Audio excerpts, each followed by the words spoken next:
এই দেখুন আমাদের পায়রা, যেমন কত পায়রা আছে। পায়রাগুলো আমরা পুষি, ভালোবাসি। পায়রা আমার বর খুব ভালোবাসে, পায়রা আমার কর্তা।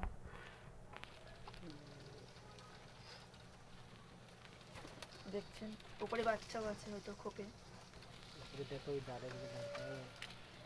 ওই দেখুন দাঁড়িয়ে আছে পায়রা।